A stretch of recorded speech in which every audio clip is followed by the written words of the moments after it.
नमस्कार, मेरा नाम अपराजिता सिंह है और आप देख रहे हैं इंडिया सेंचुरी न्यूज।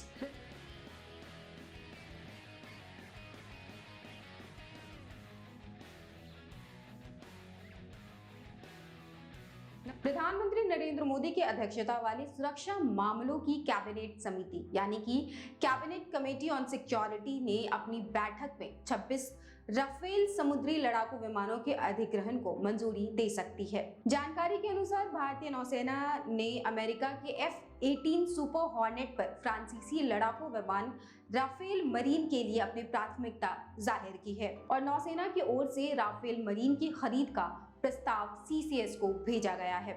आपको बता दें कि भारतीय वायुसेना के पास पहले से ही 36 लड़ाकू विमान है और अब भारतीय नौसेना के लिए 26 राफेल समुद्री विमानों को मंजूरी मिल सकती है। गौरतलब है कि अमेरिका के F-18 सुपर हॉर्नेट के ऊपर फ्रांसीसी लड़ाकू विमान राफेल मरीन को प्राथमिकता देने की कई वजह हैं। बेड़े की समानता और प्रशिक्षण, मरम्मत और रखरखाव और बचत ने खास तौर पर डसॉल्ट के राफेल मरीन ने नौसेना को आकर्षित किया है। आपको बता दें कि इन विमानों को भारत में विकसित विमान वाहक पोत INS विक्रांत पर तैनात किया जाएगा।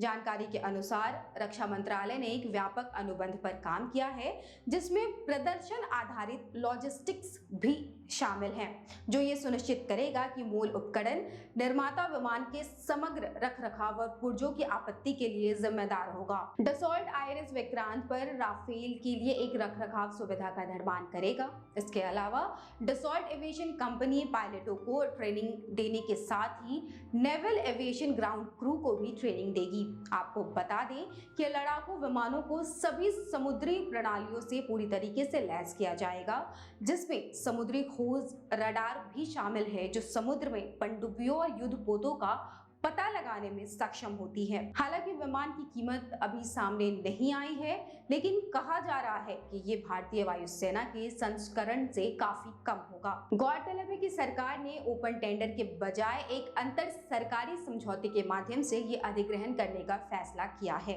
आपको बता दें कि राफेल M का बोइंग के सुपर हॉर्नेट से कड़ा मुकाबला है। भारतीय नौसेना के अधिकारी हाल में ही भारत में एक संयुक्त अभ्यास के दौरान राफेल की क्षमताओं से काफी प्रभावित हुए। दरअसल भारतीय नौसेना अकाल्पनिक समाधान के रूप में अपने पुराने हो रहे MiG-29K को बदलने के लिए विकल्प तलाश रही है। भारत करियर बेस्ड लड़ाकू विमानों की अपनी जरूरतों के दीर्घकालिक समाधान के रूप में अपने खुद के दोहरे इंजन वाले डेक आधारित लड़ाकू विमानों को विकसित करने पर काम कर रहा है, लेकिन क्योंकि विमान को स्वदेशी रूप से विकसित होने में अभी कुछ साल बाकी है, इसलिए नौसेना ने अपनी जरूरत को पूरा करने के लिए अधिग्रहण करने का फैसला किया है। गौरतलब है कि कैबिनेट कमेटी ऑन सिक्योरिटी में रक्षा, गृह, वित्त और विदेश मामलों के मंत्री और राष्ट्रीय सुरक्षा सलाहकार शामिल हैं। क्या है राफेल M? राफेल M की बात करें तो ये एक French twin engine delta wing multi role combat aircraft है जिसे डसॉल्ट एविएशन द्वारा डिजाइन और निर्मित किया गया है। ये राफेल का एक नौसैनिक संस्करण है जिसे विशेष रूप से फ्रांसीसी नौसेना के लिए विमान वाहक से संचालित करने के लिए विकसित किया गया है। गौरतलब है कि राफेल M में M का अर्थ समुद्री है, जो इसे नौसैनिक क्षमता को दर्शाता है। पहली बार साल 2001 में पेश किया गया था। ये राफेल M अपनी बहुमुखी प्रतिभा और उन्नत एवियोनिक्स के लिए भी जाना जाता है। इस विमान को विभिन्न मिशनों को पूरा करने के लिए डिजाइन किया गया है, जिसमें हवाई श्रेष्ठता, interception, ground support, in depth strike, anti depth strike और परमाणु प्रतिरोध शामिल है। राफेल M फाइटर जेट के डायमेंशंस की बात करें तो इसकी लंबाई 15.27 मीटर यानी कि करीब 50.1 फीट है और इसके विंग स्पैन की बात करें तो ये 10.80 मीटर